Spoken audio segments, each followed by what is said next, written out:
Hi! So, tonight, I'm bored. So, try ko tong Jack Daniels Cola. So, yun. Matagal na tong nasa akin. Hindi ko lang siya iniinom kasi na may hinayang ako. Tapos, since nahingi na yung isa ko, sabi ko, why not try? Tsaka parang available naman na siya anywhere. So, if ever okay siya, makaka-replenish naman. Diba? So, disclaimer lang. Mahina ako sa lasa ng hard.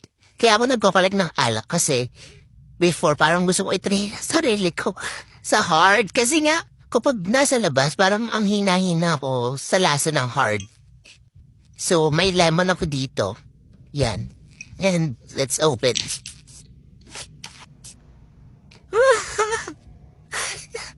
Alam mo yan, pag naamoy ko yung alak, yung mga memories talaga ng mga inuman yung naaalala ko.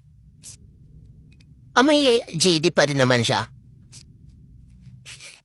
Ako lang ba? Talaga pag naamoy ko yung alak talagang parang naalala ko friends, ganun mga kainuman, or... So, I'll try na. Wait lang, sasabihin ko na pala. So, 4.8% alcohol siya. So, hindi ko alam bakit, di ba 40 ang JT? So, nung na-mix siya sa cola, 4.8 na lang. Pero mas mataas pa yung Smirnoff. Di ba? So, ito na. Try ko na talaga.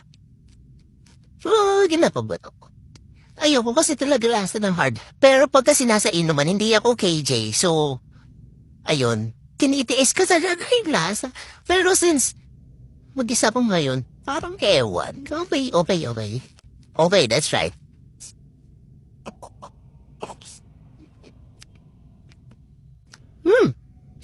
Sarap. Lasang Coke. Feel ko kasi mas marami yung Coke kasi syempre mas mura yun kaysa sa GT. So,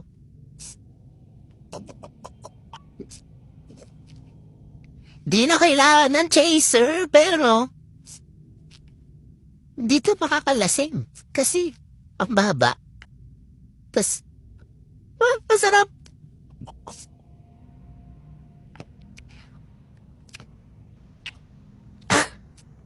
Okay, nalasan ko na yung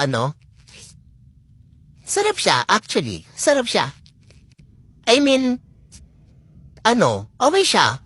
Di ko ma-describe. Kasi hindi talaga ako mahilig sa lasa ng hard. Mahilig ako sa lasa ng beer. Pero ito, hard siya. Pero mas nangingibaw ko talaga yung cola niya, to be honest. So, ayun, if may naayon sa hard, then try niyo to.